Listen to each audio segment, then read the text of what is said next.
தாமரை பீடத்தில் தவத்திரு கோலத்தில் அழகாக வீற்றிருக்கும் அருட்பெரும் சக்தி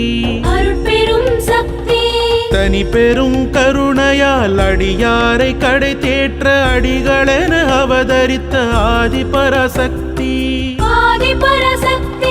பால் பொழியும் பசுவாக பாசமழை தான் பொழிந்து பாங்காக அமர்ந்திருக்கும் பங்காரு சக்தி. Just as many bird and animal species are disappearing because of environmental changes, the human race too is moving toward a state of decline.